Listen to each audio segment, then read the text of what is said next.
À la chronique Afrique avec de la culture, un film et une femme, une Tunisienne, une réalisatrice. Nous sommes surtout avec Lina Tagui, bonjour. Bonjour Florence, bonjour à tous. Et oui, dans la chronique, on s'intéresse à ce film, on l'a déjà évoqué sur notre antenne, c'est l'homme qui a vendu sa peau, long métrage de la réalisatrice tunisienne Kawiter Ben Hania.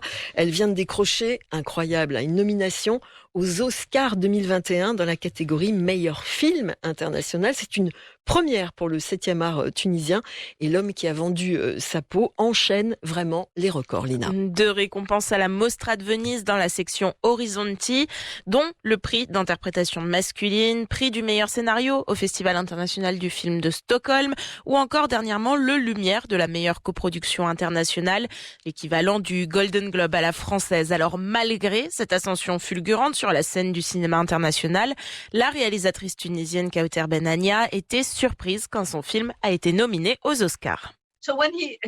Quand mon producteur s'est connecté à la cérémonie, j'ai entendu l'homme qui a vendu sa peau au même moment. Il a ouvert la page et nous avons entendu l'homme qui a vendu sa peau. Et je lui ai dit, quoi? Qu'est-ce qui se passe avec l'homme qui a vendu sa peau? Kawiter Ben Hania au micro d'Africa News.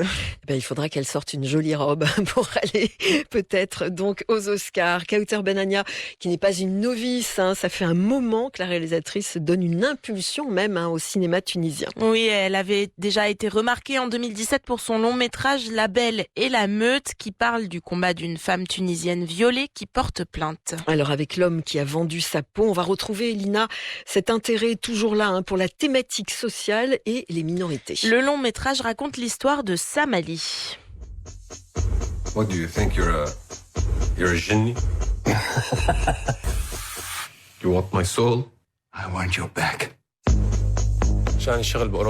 Jeune Syrien réfugié au Liban qui va accepter de se faire tatouer par un célèbre artiste contemporain dans le seul espoir de rejoindre sa dulcinée en Europe. Un héros faustien incarné par le Syrien Yahya Mahaini. Le film met aussi à l'affiche la star internationale Monica Bellucci. Ça fait un sacré casting tout ça. Alors consécration donc avec cette nomination aux Oscars dans la catégorie meilleur film international. Consécration pour Kawiter Ben Hania mais surtout pour le cinéma tunisien et le cinéma africain. Je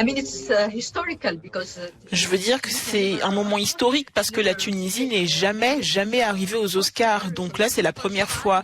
Et c'est un grand honneur pour moi, vous savez, d'offrir cela à mon pays, au continent africain. Ce n'est pas la première fois pour le continent africain, mais vous savez, de représenter l'Afrique, représenter les pays de langue arabe, je ressens beaucoup de fierté. On sent une vague de changement en effet et une reconnaissance du cinéma nord-africain alors que le 7e art tunisien mourait à petit feu dans les années 2000. Cette sélection aux Oscars intervient quelques jours seulement après un César attribué à l'acteur franco-tunisien Sami Bouajila et un César du meilleur court-métrage pour la réalisatrice franco-marocaine Sofia Alaoui.